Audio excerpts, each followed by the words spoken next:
Olá, queridos irmãos e irmãs. Bem-vindo a mais um quadro aqui do canal. Parece pecado, mas não é. Em primeiríssimo lugar, e bem polêmico, é beber vinho. Muitos acreditam que consumir vinho seja pecado.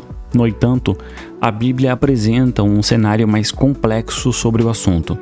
O vinho é mencionado frequentemente como uma bênção de Deus e até mesmo usados em rituais religiosos. Por exemplo, em Salmos 104, versículo 15, está escrito: o vinho que alegra o coração do homem. No Novo Testamento, Jesus realizou seu primeiro milagre ao transformar água em vinho durante as bodas de Canaã, em João capítulo 2, do versículo 1 ao 11.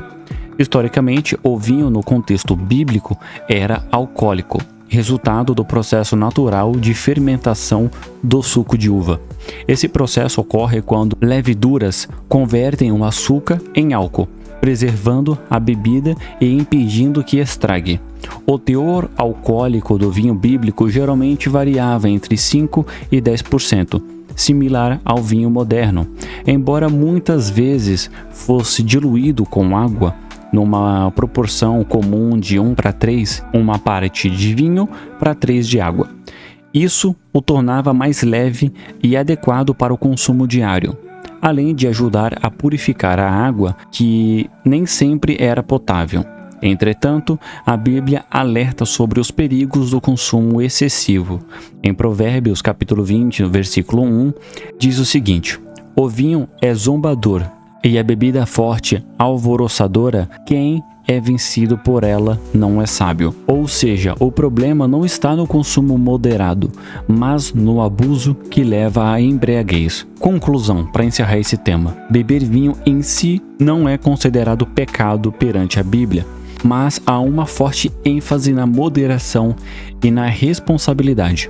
O vinho, quando apreciado de forma equilibrada, era visto como um símbolo de alegria e comunhão, mas o uso excessivo sempre foi condenado por suas consequências negativas.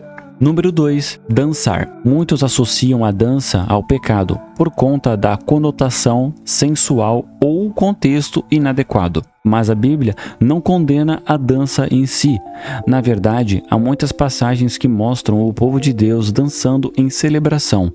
Por exemplo, em 2 Samuel, no capítulo 6, no versículo 14, Davi dançou com todas as suas forças diante do Senhor ao trazer a Arca da Aliança para Jerusalém. A dança, nesse contexto, era uma forma de louvor e alegria. Conclusão: dançar não é pecado, desde que seja feito com pureza de intenção e de forma a glorificar a Deus. O problema está no contexto ou na motivação por trás da dança, e não na dança por si própria. Número 3, esse é bem polêmico. Usar maquiagens ou joias. Algumas pessoas acreditam que usar maquiagem ou joias seja pecado, baseando-se em passagens como 1 Timóteo capítulo 2, versículo 9 ao 10, que fala sobre se vestir com modéstia. Contudo, o foco dessas orientações está na humanidade e na simplicidade, não na proibição literal de adornos. Na Bíblia, há exemplos de mulheres que usavam enfeites, como a Rebeca, que recebeu joias ao ser escolhida como esposa de Isaac, em Gênesis capítulo 24, versículo 22.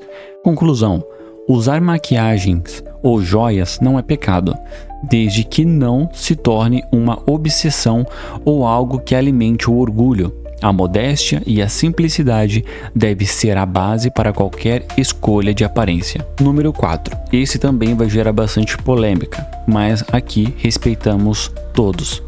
Trabalhar no sábado.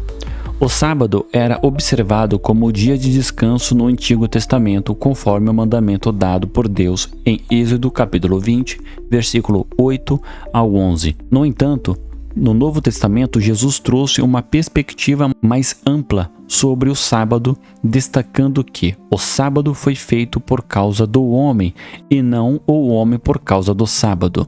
Marcos capítulo 2, versículo 27, ele também realizou milagres nesse dia, mostrando que fazer o bem é mais importante do que seguir regras rígidas. Resumindo, trabalhar no sábado não é pecado em si, especialmente se for necessário. O princípio do sábado é o descanso e a adoração, mas Jesus mostrou que a compaixão e as necessidades humanas estão acima do legalismo. Número 5. Comer carne de porco ou frutos do mar. No Antigo Testamento, havia leis dietéticas que proíbem o consumo de certos alimentos, incluindo carne de porco e frutos do mar. Isso você pode encontrar em Levíticos capítulo 11. Essas leis faziam parte do pacto entre Deus e Israel. No entanto, no Novo Testamento, essas restrições foram abolidas. Em Atos capítulo 10, Pedro tem uma visão em que Deus declara puros todos os alimentos. E Paulo reafirma em 1 Timóteo, no capítulo 4, do versículo 4 ao 5, que tudo o que Deus criou é bom e nada deve ser rejeitado. Conclusão: comer carne de porco ou frutos do mar não é pecado. Essas restrições tinham um propósito específico na antiga aliança, mas não se aplicam aos cristãos sob a nova aliança.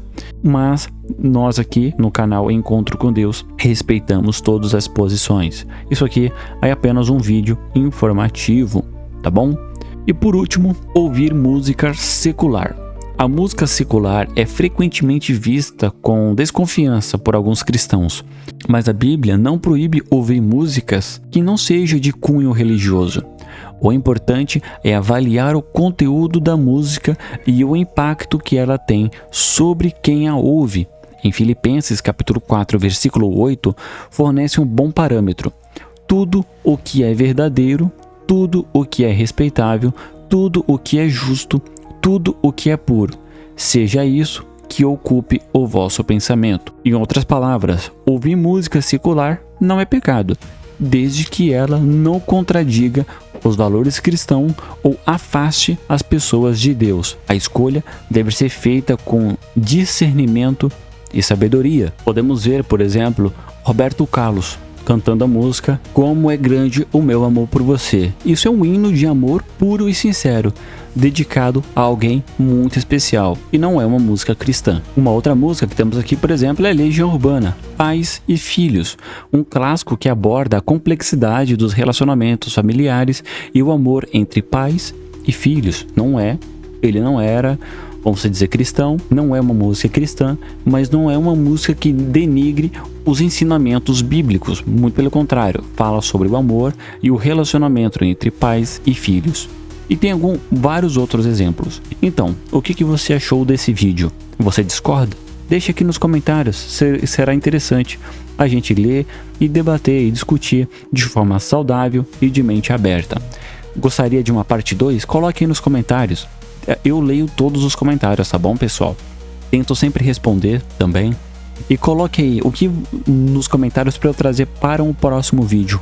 O que aparenta ser pecado, mas não é. Eu esqueci de alguma coisa? Deixa aqui nos comentários que eu vou fazer questão de trazer no próximo vídeo.